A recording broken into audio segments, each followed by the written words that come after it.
Allahumma anfa'na bima 'allamtana wa 'allimna ma yanfa'una. Allahumma zidna ilma warzuqna fahma wa atina hikmah. Allahumma barik lana fi majlisina hadza bi rahmatika ya arhamar rahimin. Walhamdulillahi rabbil alamin. Taqabbalallahu minna wa minkum fataqabbal ya karim.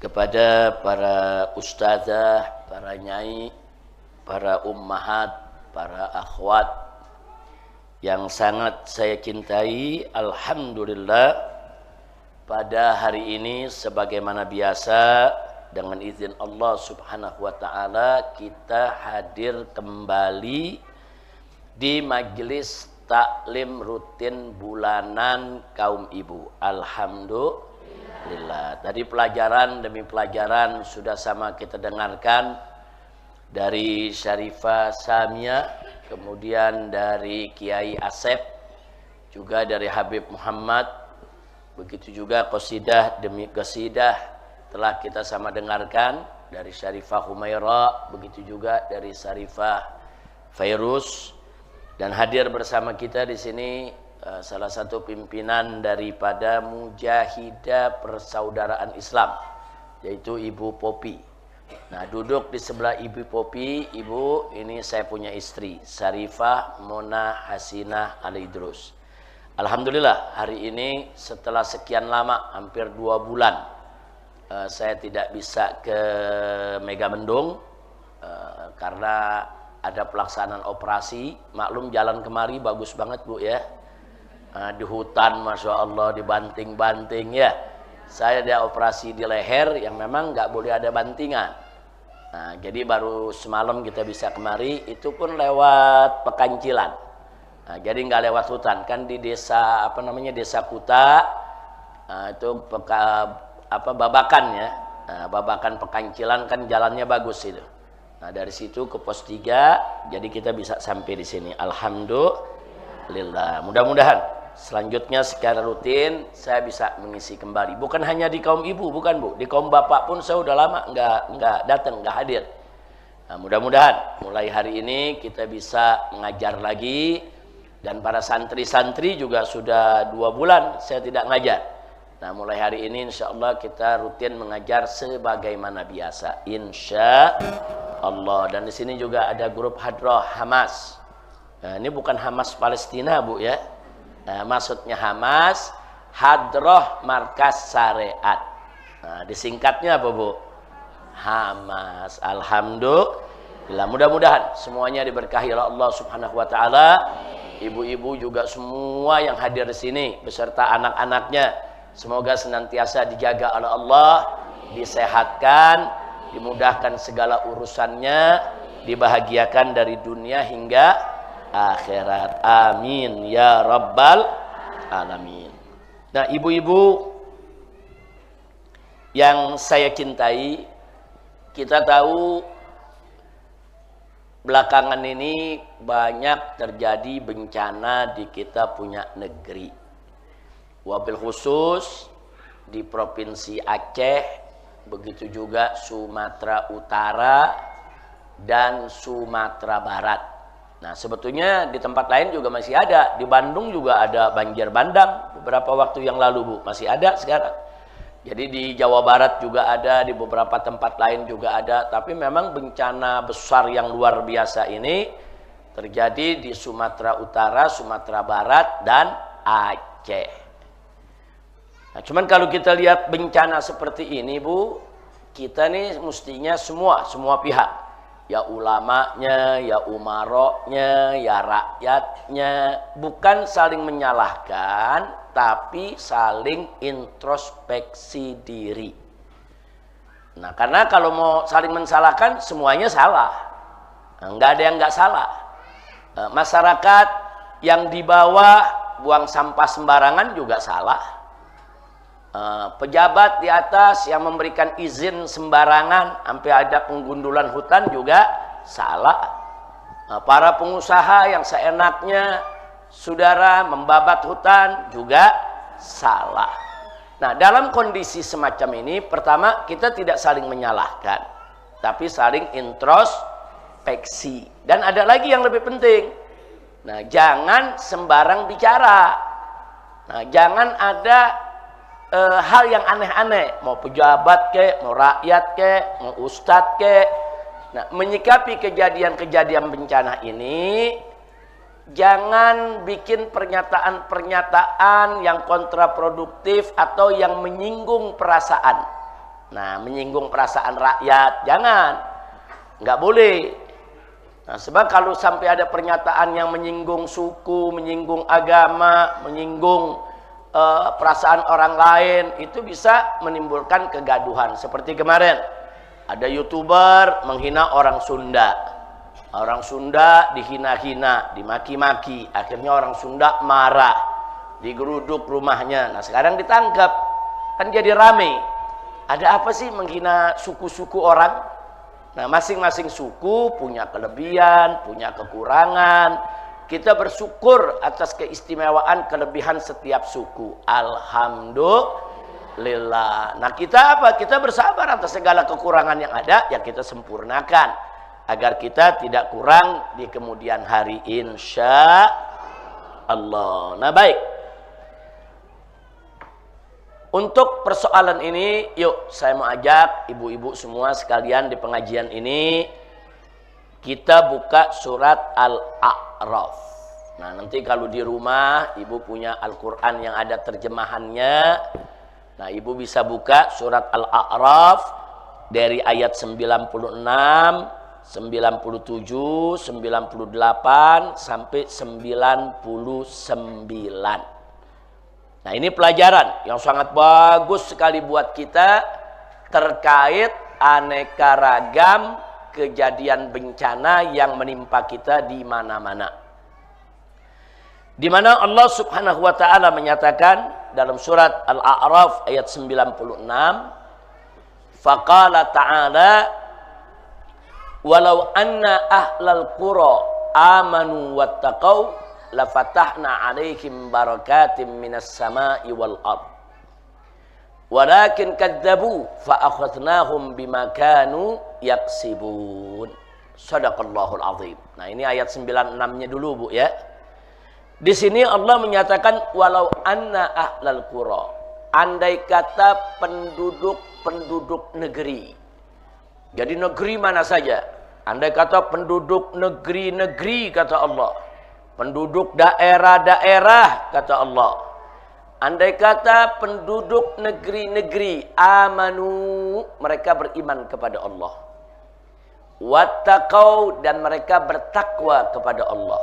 Nah, artinya bertakwa, Bu, melaksanakan segala perintah Allah dan meninggalkan segala larangannya semata-mata untuk mencari ridha Allah.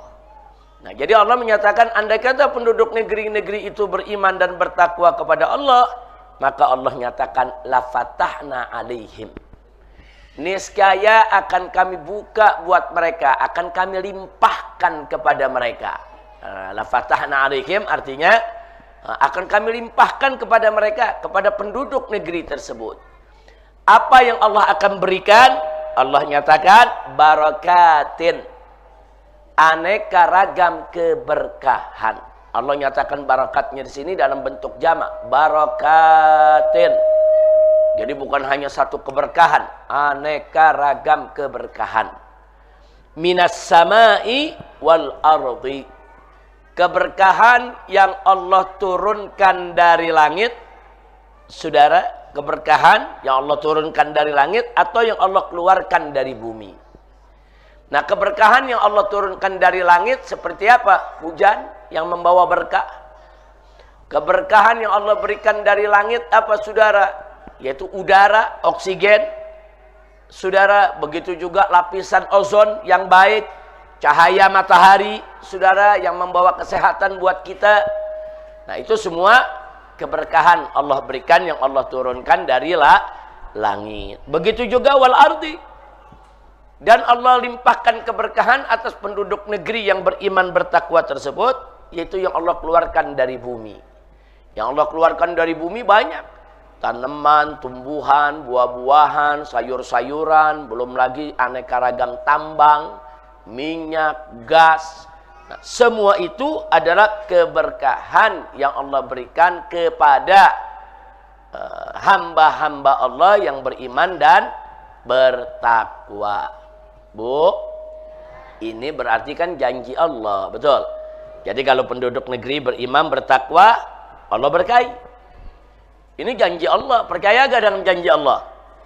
Ayo Bu, semuanya saya mau tanya, percaya dengan janji Allah? Siapa yang maha menepati janji? Siapa yang maha benar dengan janjinya? Siapa yang pasti menepati janji? Allah subhanahu wa ta'ala. Nah, Allah udah janji. Nah, jadi janji Allah itu pasti akan terwujud. Saya berani katakan pasti karena yang janji Allah. Kalau yang janji manusia nggak berani kita bilang pasti. Kadang-kadang manusia ini hari janji besok bohong. Pagi bicara A, sore bisa bicara B. Betul Bu? Nah, tapi kalau yang namanya janji Allah pasti benar. Innallaha la yukhliful mi'ad. Sesungguhnya Allah tidak pernah dan tidak akan pernah mengingkari janjinya. Terus lanjutan ayat. Apa Allah nyatakan? Walakin kadzabu. Akan tetapi, saudara, banyak penduduk negeri-negeri, saudara, kadzabu, mendustakan Allah. Nah, maksudnya mendustakan Allah apa? Mendustakan ayat-ayat Allah, mendustakan hukum Allah, mendustakan aturan Allah. Nah, jadi semua apa yang Allah sudah beri aturan, dia langgar. Nah, itu namanya kadzabu. Nah, jadi penduduk-penduduk negeri itu banyak yang akhirnya nggak beriman kepada Allah, nggak bertakwa kepada Allah, membangkang, melawan, merusak. Nah, kemudian apa akibat dari itu semua? Allah nyatakan, fa'akhadnahum bima kanu yaksibun. Maka kami, ya, fa'akhadnahum, kami ambil mereka, kami siksa, kami berikan pembalasan. Bima kanu yaksibun, akibat dari apa yang mereka perbuat. Nah, barusan ada janji tuh. Kalau beriman bertakwa, Allah berkahi. Sebaliknya, kalau mendustakan Allah, azab yang Allah kirim. Nah, jadi hati-hati. Saudara, Allah itu subhanahu wa ta'ala tidak akan menzalimi hamba-hambanya. Jadi kalau terjadi suatu musibah menimpa hamba-hamba Allah, saudara, bukan Allah menzalimi mereka. Itu akibat perbuatan mereka sendiri. Nah, makanya ada yang bertanya, ini musibah datang begini, ini sebetulnya azab apa cobaan sih? Nah, saya pernah berkali-kali menyampaikan dalam taklim, dalam pengajian, ibu semua, bahwa musibah itu, apa sih arti musibah, Bu? Musibah itu suatu keadaan yang menimpa kita yang kita nggak suka. Itu musibah. Nah, jadi kita sakit, itu musibah. Kita dihina orang, itu musibah. Kita difitnah orang, itu musibah. Ada orang kecelakaan, itu musibah. Nah, bencana pun juga musibah. Ada banjir bandang, gempa bumi, gunung meletus, itu semua musibah. Karena hal-hal tersebut nggak ada orang yang suka. Mana ada orang yang suka bencana alam? Mana ada orang yang suka gempa bumi? Nah, itu musibah. Nah, sekarang musibah ini sebetulnya sebagai ujian atau sebagai azab. Nah, jawabnya tergantung yang mendapat musibah. Oh, maksudnya bagaimana? Nah, manusia ini, Bu, bisa kita kelompokkan dalam konteks musibah menjadi 3 kelompok. Yang pertama, saudara, kelompok orang yang bertakwa, beriman, bertakwa, seperti para nabi, para rasul. Para nabi, para rasul kan juga ada yang dapat musibah, Bu. Ada yang dapat penyakit, ada yang dikejar-kejar sama pengikut sama kaumnya, macam-macam. Nah, sekarang kalau para nabi, para rasul, para ulama, para aulia, para orang-orang yang solihin, mereka mendapat musibah, apakah itu penyakit atau fitnah dan lain sebagainya. Nah, musibah yang menimpa kelompok orang-orang ini yang sangat beriman bertakwa kepada Allah, itu dipastikan sebagai mihnatun atau sebagai imtihan, sebagai ujian. Nah, Bu, jelas Bu. Jadi kalau orang soleh dapat musibah itu ujian. Nabi dapat musibah itu ujian. Rasul dapat musibah itu ujian. Para sahabat Nabi dapat musibah itu ujian. Para ulama, aulia, solihin, para wali dapat musibah itu ujian. Nah, untuk apa mereka diuji? Untuk lebih meningkatkan kedudukan mereka di sisi Allah. Karena kelompok orang-orang ini kalau dapat musibah, mereka selalu sabar. Sabar menerimanya. Nggak ada nabi yang nggak sabar. Semua nabi sabar di dalam menerima musibah. Nah, karena itu semakin mereka mendapat ujian, semakin mereka sabar, semakin tinggi kedudukan mereka di sisi Allah Subhanahu wa ta'ala. Yang kedua, kelompok orang-orang yang beriman, artinya dia muslim, beriman kepada Allah, dia tergolong ya orang-orang baik, tapi kadang-kadang masih melakukan kejahatan. Ada gak Bu? Setengah-setengah Bu, ntar baik, ntar enggak. Kira-kira jelas gak Bu? Nah, ini orang semacam ini, dia muslim, secara umum dia baik, tapi ada aja maksiat yang dia kerjain, ada aja kejahatan yang dia lakukan. Saudara, turun naik. Nah, kalau kelompok ini mendapatkan musibah, maka musibah tersebut, saudara, adalah inzar, peringatan. Loh, kenapa diperingati? Allah masih sayang sama mereka, dikasih peringatan dulu. Supaya apa mereka diperingati? Supaya mereka meningkatkan lagi kebaikannya, kesolehannya, dan meninggalkan kejelekannya. Dia sadar, oh ini dapat musibah, peringatan nih dari Allah nih. Nah, segera perbaiki diri. Perbaiki diri. Yang tadinya nggak sholat, ya sholat. Yang tadinya malas puasa Ramadan, ya puasa. Yang tadinya nggak mau bayar zakat, ya bayar zakat. Rubah. Yang tadinya akhlaknya tidak bagus, ya perbaiki. Nah, jadi kelompok ini banyak nih, kelompok seperti ini nih. Jadi kalau mereka mendapatkan musibah, musibah itu adalah peringatan. Nah, untuk apa diperingati? Agar mereka memperbaiki diri. Lalu kalau mereka memperbaiki diri bagaimana? Mereka dapat musibah, mereka sadar, oh iya, memang kami berdosa kepada Allah. Kami perbaiki diri, kami istighfar. Maka Bu, musibah yang mereka dapat untuk menyuci dosa mereka. Tathhiruz dzunub. Nah, apa arti tathhiruz dzunub? Membersihkan dosa. Nah, jadi orang yang dikasih peringatan tuh disayang sama Allah. Allah sayang sama dia, Allah kasih peringatan, dia tobat, dia sadar, dosanya Allah hapus.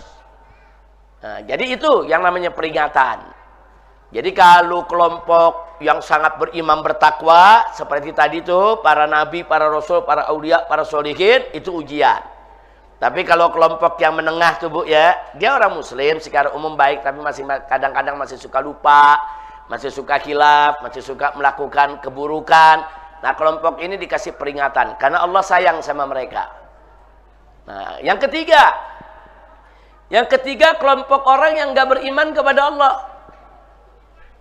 Orang-orang yang nggak beriman kepada Allah, orang-orang kafir, orang-orang musyrik, atau orang-orang yang suka memutarbalikkan agama, menghina-hina agama, kaum zindik, atau orang-orang yang seumur hidupnya bikin dosa aja kerjaannya. Jadi nggak pernah sholat, ngakunya Islam, KTP-nya Islam, sholat nggak pernah, puasa Ramadan nggak pernah, yang haram dia kerjain, dia berzina, dia menenggak minuman keras, dia berjudi, dia mencuri, dia membunuh, dia menyakiti orang. Udah, pokoknya hidupnya udah betul-betul penuh dengan kemaksiatan. Nah, kelompok orang semacam ini Bu, kalau mereka mendapatkan musibah, musibah itu adalah azab, siksa dari Allah. Na'udzubillah min dzalik, siksa dari Allah. Nah, kadang-kadang ada yang dalam siksa tersebut ya mati dalam su'ul khatimah, mati dalam keadaan jelek. Tapi ada juga nggak mati, Allah masih kasih kesempatan untuk taubat. Ada, Allah kasih kesempatan untuk taubat. Ayo, ini Allah udah kasih azab nih, taubat gak dia?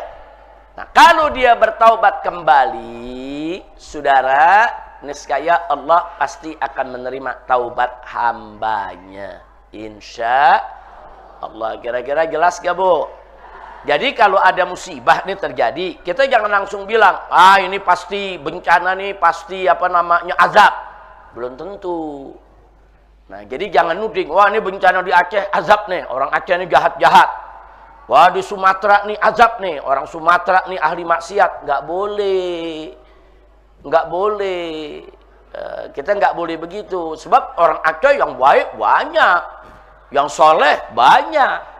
Orang Sumatera juga, wah yang baik, yang ibadah Bu, banyak. Nah, kalaupun ada yang maksiat, ya semua suku juga ada yang maksiat. Betul Bu? Betul, Arab yang jahat ada, Cina yang jahat ada. Nah, semua suku saudara yang jahat ada. Nah, tapi jangan kejahatan itu dipukul rata seolah-olah semuanya jahat. Enggak begitu, Bu. Bu, orang Sunda yang jahat ada gak? Ada. Tapi yang baik banyak gak? Banyak. Nah, jadi kalau terjadi musibah nih, dikatakan di satu daerah Sunda, jangan langsung kita tuduh. Wah, ini daerah jahat nih, daerah penuh maksiat. Belum tentu. Nah, belum tentu. Bisa jadi itu daerah beriman kepada Allah, baik, cuman Allah mau uji mereka. Atau bisa jadi juga secara umum dia baik, tapi ada satu dua yang masih suka maksiat dan suka didiemin, nggak ada yang berani cegah. Nah, akhirnya itu bencana jadi peringatan. Kecuali kalau satu daerah emang penzina semua, perempuannya semua penzina, lelakinya semua pemabuk, penjudi. Udah nggak ada kebaikan di daerah tersebut. Atau satu daerah, satu kampung semuanya LGBT. Nah, kemudian Allah tenggelamkan itu kampung, yaitu azab. Itu namanya azab. Seperti azab yang pernah menimpa umat Nabi Lut. Nah, bagaimana itu azab itu. Makanya nabinya Allah selamatin dulu. Nabinya Allah selamatin, orang baik Allah selamatin. Yang jahat tadi Allah azab. Atau umat Nabi Nuh alaihissalam. Nah, udah berkali-kali diajak untuk beriman kepada Allah. Nggak mau. Saudara, akhirnya Allah perintahkan Nabi Nuh bikin perahu yang besar. Nah, kenapa bikin perahu yang besar? Karena kan Allah maha tahu. Allah mau kirim azab air bah.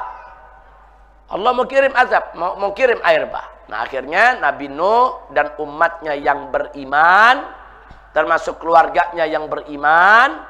Saudara, nah itu semua Allah selamatkan. Kecuali yang gak beriman. Seperti putra Nabi Nuh. Putra Nabi Nuh gak beriman. Ada satu putra Nabi Nuh menolak. Malah nantang. Akhirnya ikut. Yaitu terkena air bah. Nah jadi kalau kejadian musibah. Datang itu bencana. Bagi Nabi Nuh ujian. Bagi kaumnya yang menolak azab. Kira-kira jelas Bu? Nah jadi sekarang ada bencana di Aceh. Di Aceh banyak gak? Ada gak orang yang soleh? Ada. Kalau mereka kena ujian. Nah di Aceh ada gak orang yang ya kadang baik, kadang juga nggak baik? Ada. Berarti peringatan. Di Aceh ada gak oknum yang jahat? Ada. Kena musibah. Berarti azab. Na'udzubillah min dzalik. Nah jadi kita nilai diri sendiri aja lah. Jangan nilai orang. Nah kalau kita kena musibah nih. Oh kita sakit nggak baik-baik. Sakit ke dokter nggak sembuh-sembuh. Sakit udah periksa ke sono kemari nggak ketahuan penyakitnya apa. Wah ini musibah dari Allah. Kenapa ya? Oh selama ini saya nggak pernah sholat, nggak pernah puasa. Wah lagi diazab. Untung masih panjang umur. Udahlah saya mau tobat, saya mau kembali, saya mau dekat dengan Allah. Nah itu bagus yang begitu saudara. Karena yang namanya manusia itu saudara itu khata'un. Semua manusia itu bersalah kecuali para nabi Bu ya. Semua manusia bersalah. Wa khairu khata'in, dan sebaik-baiknya orang yang bersalah at-tawwabun, orang-orang yang bertaubat. Nah, kira-kira sampai sini jelas Ibu?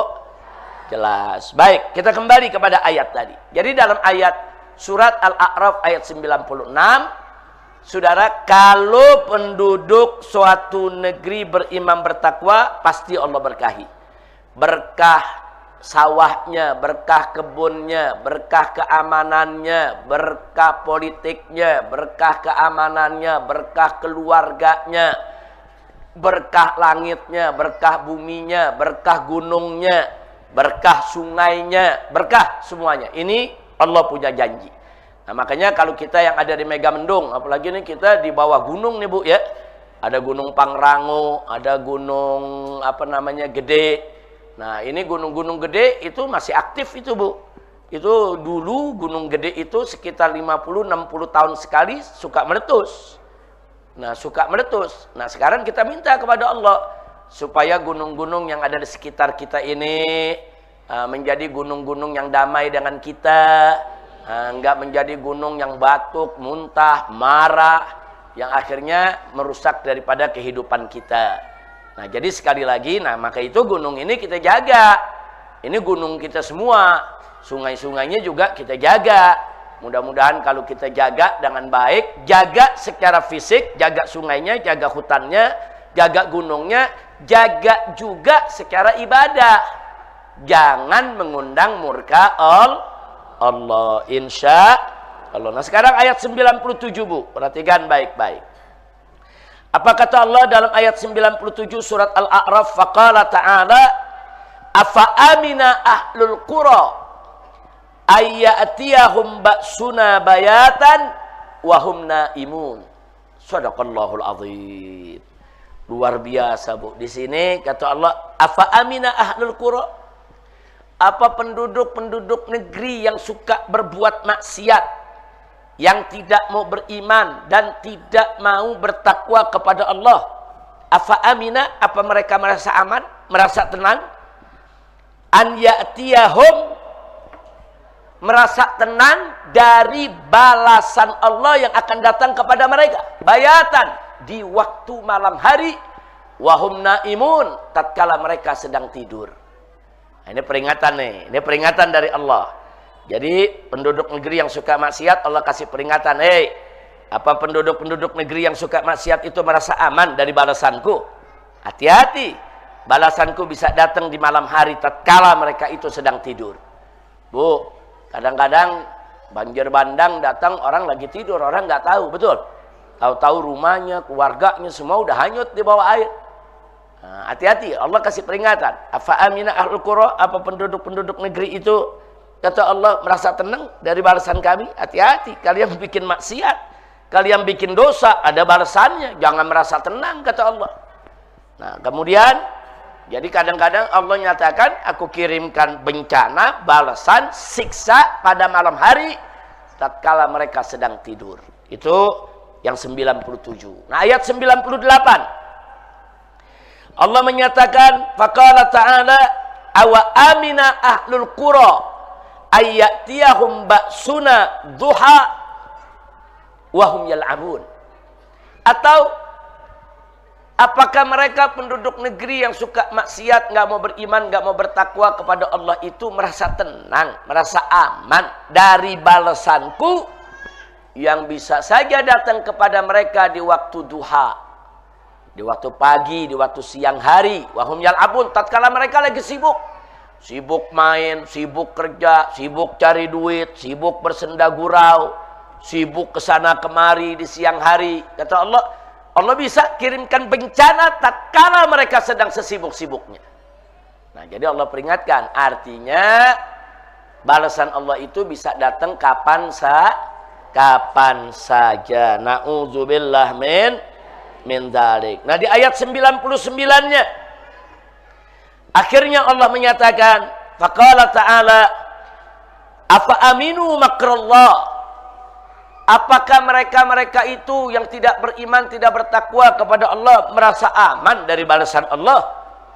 Fala ya'manu makrallah ilal qaumul khasirun. Tidaklah orang yang merasa aman, tenang-tenang saja daripada balasan Allah kecuali orang-orang yang merugi. Artinya mereka lupa kalau Allah tuh punya balasan. Kalau Allah tuh bisa menyiksa mereka, hati-hati. Nah, jadi ayat-ayat ini Bu, kalau nanti Ibu di rumah bisa baca tuh satu-satu, resapi, hayati, baca terjemahnya. Oh begini, Allah udah kasih peringatan.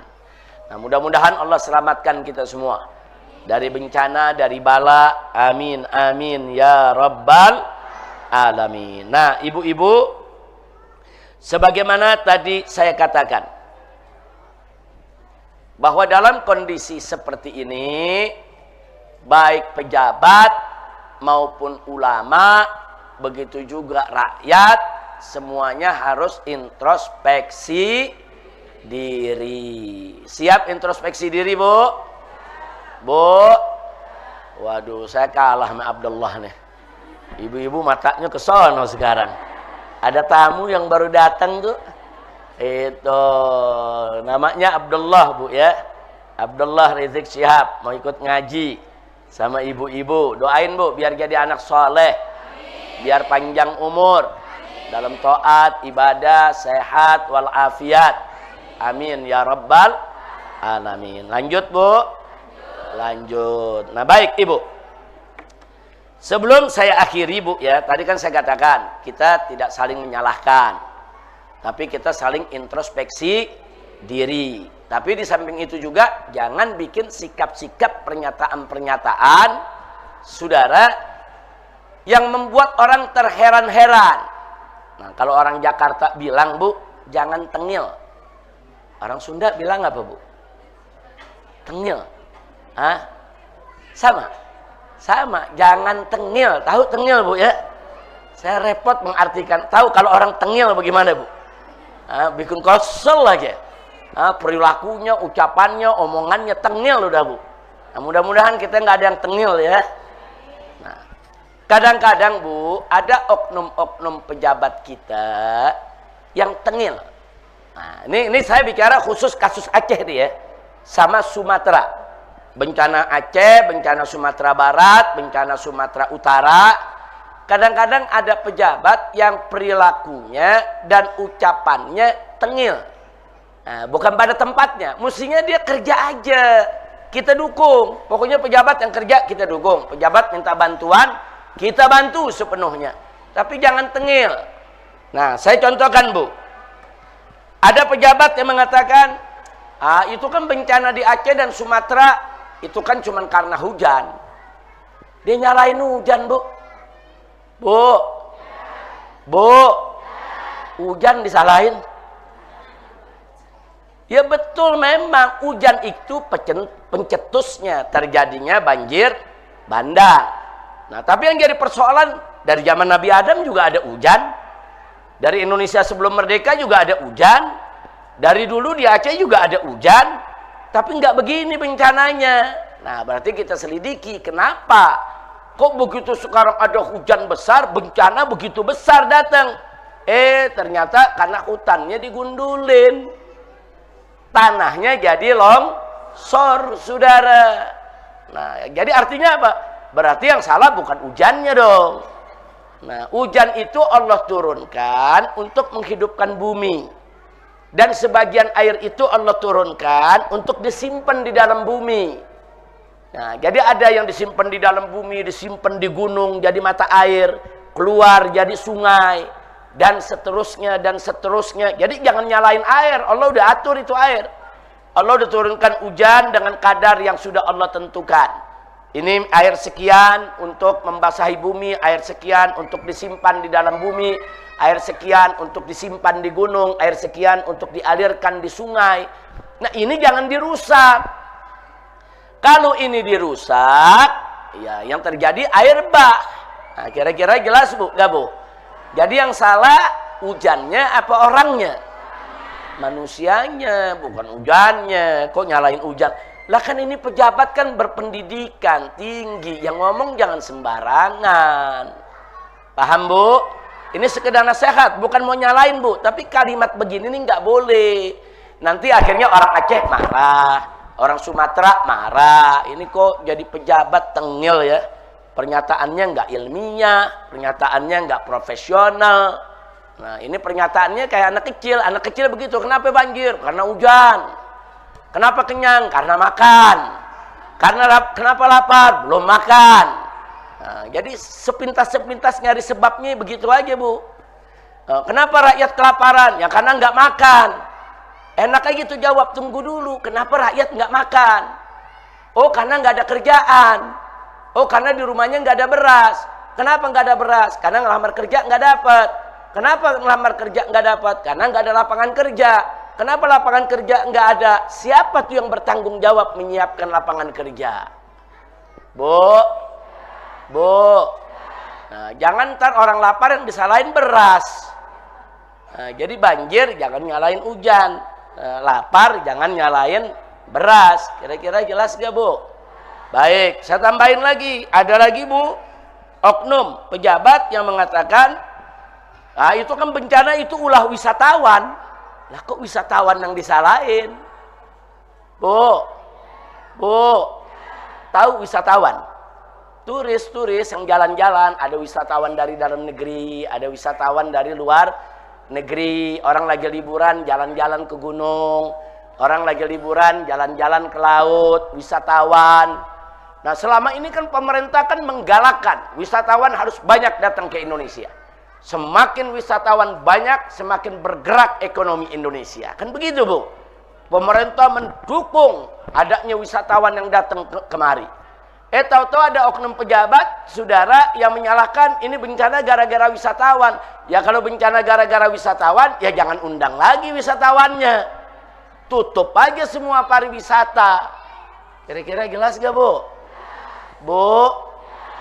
Jelas, Bu, ya? Jadi bukan karena wisatawan. Kalau memang ada wisatawan yang nakal, yang suka numpuk sampah, yang suka mengganggu kelestarian hutan, ya tangkep aja. Nah, begitu. Jadi jangan wisatawannya yang disalahin. Baik, ada lagi, Bu. Tiga, Bu. Ada pejabat yang bilang apa? Itu kan bencana Aceh sama Sumatera, itu hebohnya cuma di medsos aja. Innalillahi wa inna ilaihi raji'un. Dia belum turun ke Aceh, belum turun ke lapangan, udah ngomong, ini cuma ribut di medsos doang. Nggak boleh. Kalau orang biasa ngomong begitu nggak apa-apa, Bu. Tapi kalau pejabat nggak boleh. Apalagi pejabat tersebut bidangnya menanggulangi bencana. Dia mesti turun, lihat. Nah, begitu kalau dia lihat, dia keliling, oh nggak ada apa-apa. Itu hoax, cuma di medsos. Boleh dia bilang heboh di medsos. Tapi kalau dia turun, ternyata ini bencana luar biasa, baru bikin pernyataan. Kira-kira jelas gak, Bu? Saya tanya, yang begitu tengil gak? Tengil. Habis ngomong begitu, dihujat oleh masyarakat, diprotes, baru dia turun. Begitu turun dia kaget, iya ternyata benar musibahnya besar. Inna lillahi wa inna ilaihi raji'un. Ada lagi, Bu, ada lagi pejabat yang menyepelekan bantuan. Malaysia ikut turun bawa bantuan.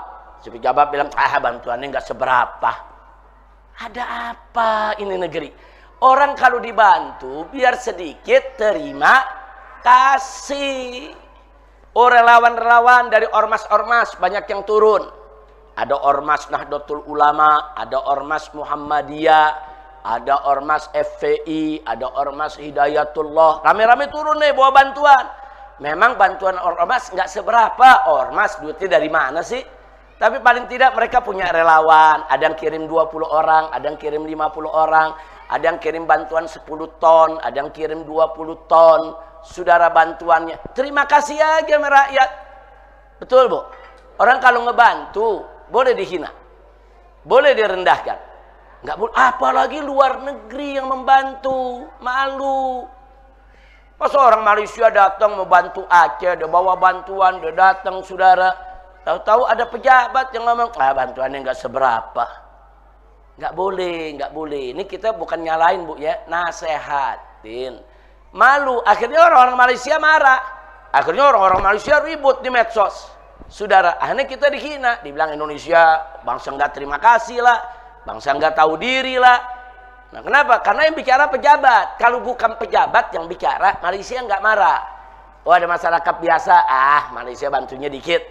Nggak marah mereka. Ini yang bicara pejabat tinggi. Nggak boleh, ada etika. Nah, Bu, jelas, Bu? Jelas, Bu, ya? Nah, kemudian lagi ada yang menarik. Ada lagi pejabat. Luar negeri mau bantu. Saudara, udah nelfon, udah nyuratin, udah menghubungi. Tapi pejabat kita dengan angka menjabat, kami masih mampu. Kami tidak butuh bantuan. Ini apa ceritanya? Ya kalau betul-betul mampu nggak ada masalah. Ya sampai hari ini buktinya belum beres. Ini sampai hari ini kan udah hampir berapa nih? Setengah bulan. Ya, belum beres sampai sekarang. Jadi jangan sombong. Kalau ada orang mau bantu, jangan gengsi, Bu. Kalau mau dibantu, jangan gengsi, jangan. Kalau ngutang banyak, gengsi, boleh tuh. Saya nggak mau ngutang, saya masih mampu. Nah, itu cakep, Bu. Ini ngutang goyan, dibantu sombong, kacau gak? Udah kacau udah. Ada negara luar mau bantu, terima, silakan bantu, tapi kasih aturan. Boleh ya masuk ya, tapi jangan macam-macam. Kerjanya betul-betul bantu, nggak boleh begini, nggak boleh begini. Karena ada regulasinya, ada aturannya. Jangan nanti kamu membawa bantuan tapi bikin hal-hal yang nggak bagus buat Indonesia. Bikin aturan, jangan ditolak bantuan. Kira-kira jelas gak, Bu? Jelas gak, Bu? Ada lagi pejabat yang ngomong, saudara, dia bilang kita nikmati aja naik Hercules. Anggap tamasya jalan-jalan bisa foto-foto. Apa lagi?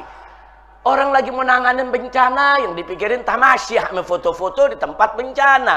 Nah, jadi sekali lagi nggak pantas orang datang ke Aceh, Bu ya. Tujuannya buat foto-foto, buat lihat bencana, foto sambil senyum. Nggak pantas. Bukan nggak boleh foto-foto. Yang mau foto-foto aja sendiri, nggak usah terlalu diekspos. Apalagi yang ngomong pejabat. Nah, ini apa ceritanya pejabat kok ngomong enak foto-foto, enak naik Hercules, dianggap tamasya, dianggap jalan-jalan. Ini model begini kacau gak, Bu? Sekali lagi, kita bukan mau menyalahkan, bukan mau kasih nasihat, jangan. Ini orang lagi banyak yang susah, banyak yang kelaparan. Paham, Bu? Baik. Nah, saya mau kasih informasi kepada Bapak Ibu semua. Sekarang banyak pihak. Saya waktu di reuni 212 kemarin ini, Bu, di Monas, saya sudah minta kepada pemerintah segera nyatakan bencana Aceh dan Sumatera sebagai bencana nasional. Maksudnya kenapa, Bu, bencana nasional? Kalau bencana nasional, Bu ya, nanti semua akan fokus, serius. Nanti juga pengalokasian dananya juga besar-besaran. Dan nanti bantuan luar negeri akan datang juga besar-besaran. Sehingga penanganannya bisa cepat. Nah, ini dulu terjadi pada saat tsunami. Nah, dulu ada tsunami. Kalau nggak salah, tsunami yang pertama itu dulu pernah terjadi di NTT tahun 92, zaman Pak Harto. Begitu terjadi tsunami di Nusa Tenggara Timur, Pak Harto langsung umumkan bencana nasional. Semua elemen bantu, ormas bantu, luar negeri bantu. Sebentar selesai. Enggak, Pak Harto enggak malu ngumumin itu bencana nasional. Nah, begitu juga pada tahun 2004 terjadi tsunami di Aceh, Bu. Begitu terjadi tsunami, saat itu Presiden SBY, Bu ya, langsung umumkan ini bencana nasional. Nah, begitu diumumkan, Bu, semua fokus, semua serius. Pemerintah pusat, pemerintah daerah, semua konglomerat, semua ormas, semua dari luar negeri, dari mana-mana datang. Dalam waktu sebentar, rapi, dibangun lagi Aceh. Bahkan hanya dalam waktu 1-2 tahun datang ke sana, Aceh seperti nggak ada tuh bekas-bekas bencana. Dibangun semua. Jadi nggak usah malu ngumumin bencana nasional. Saya udah sampaikan dari sebelum reuni 212 dan di reuni 212 saya sudah sampaikan sampai hari ini masih belum mau dinyatakan sebagai bencana nasional. Saya nggak habis pikir siapa yang bisikin, saudara. Siapa pembisiknya kok sampai saat ini pemerintah nggak mau untuk menyatakan bencana nasional. Padahal maaf, Bu ya, presiden kita yang sekarang ini orang baik. Saya bisa lihat dulu tanggal tahun 2015, Bu ya, tanggal 13 Oktober tahun 2015. Waktu itu presiden kita belum jadi presiden. Nah, belum jadi presiden, terjadi karhutlah di Riau. Karhutlah itu kebakaran hutan dan lahan. Jadi hutan dan lahan di Riau tuh sekian banyak ribu hektar, Bu ya, kebakaran. Nah, begitu kebakaran, saat itu pemerintah, saudara, bertahan nggak mau untuk menjadikannya sebagai bencana nasional. Nah, ketika itu presidennya 2015 Jokowi. Nah, tapi apa yang terjadi? Pak Prabowo ketika itu belum jadi presiden, di Twitternya menulis, segera jadikan ini bencana nasional, supaya bisa segera ditangani, supaya bantuan luar negeri itu datang. Kesian ini yang kena bencana di mana-mana. Artinya apa? Dari dulu Bapak Presiden kita sebetulnya udah punya sikap kalau terjadi bencana besar, ya bencana nasional. Tapi ketika beliau sekarang menjadi presiden, ternyata nggak begitu. Beliau nggak mau nyatakan ini Aceh, Sumatera sebagai bencana nasional. Ada apa? Saya yakin ada pembisik-pembisik yang tidak benar. Atau ada yang memberikan berita kepada presiden asal Bapak senang.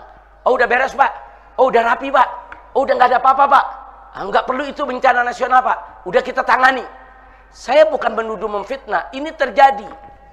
Seorang menteri pada saat ke Aceh mendampingi presiden.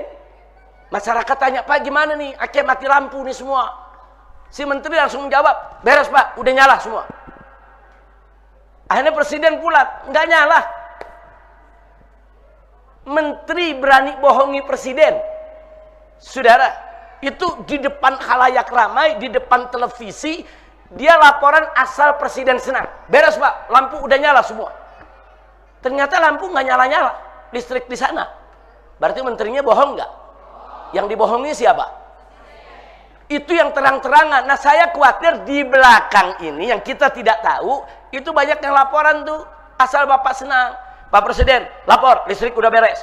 Pak Presiden lapor, itu tanah-tanah yang hancur udah diberesin. Pak Presiden lapor, lumpur-lumpur udah dikeruk. Pak Presiden lapor, mayat-mayat udah dikumpulkan, udah rapi semua.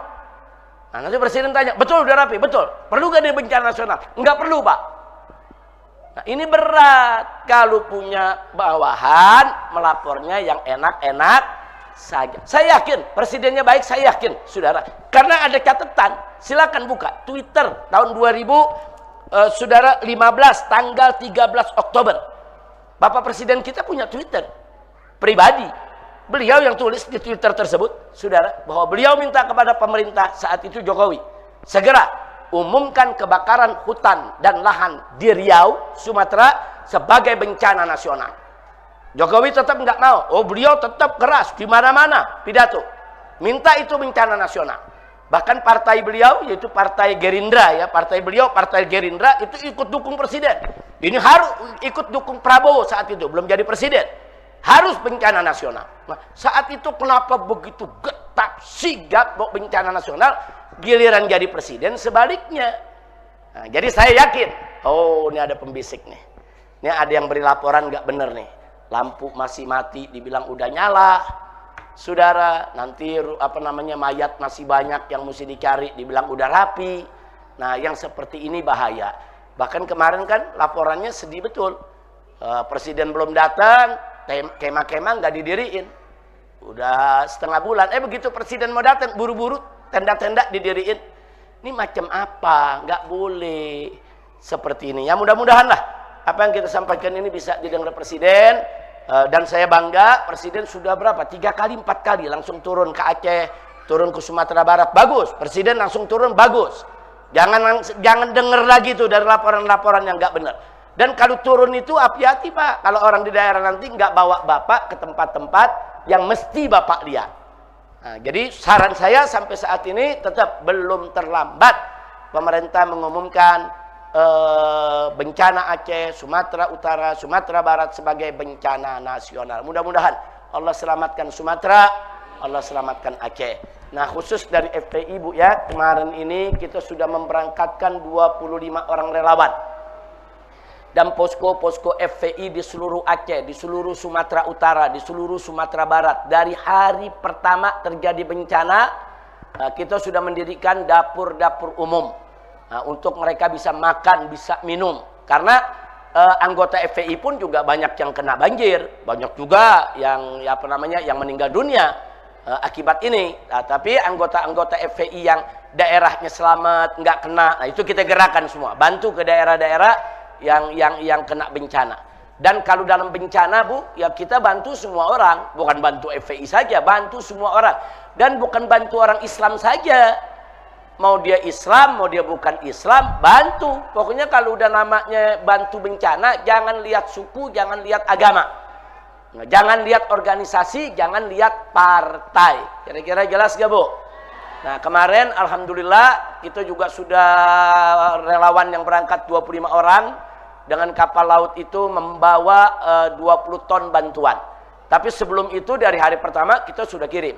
Nah, kebanyakan kita tidak kirim bantuan dari Jakarta, tapi kita kirim uang. Kita kirim uang ke posko FPI yang ada di Medan. Nah, Medan yang beli segala kebutuhan. Nah, kita kirim yang ke Aceh, ya Aceh yang beli segala macam beras, minyak dan lain sebagainya, bikin dapur umum. Mereka yang dirikan di sana. Nah, karena itu kemarin ini FPI di Jakarta enggak nerima bantuan beras, bantuan makanan, enggak. Kita hanya menghimpun bantuan uang, kirim ke sana, karena di sana kan ada daerah-daerah yang masih berfungsi, ya, yang kita bisa belanja, saudara di sana. Nah, alhamdulillah semua itu sudah jalan. Doakan, mudah-mudahan para relawan sehat, kerjaan mereka, program mereka berhasil sukses lancar, dan wabil khusus semoga semua korban dari bencana di Aceh, Sumatera Barat dan Sumatera Utara Allah rahmati.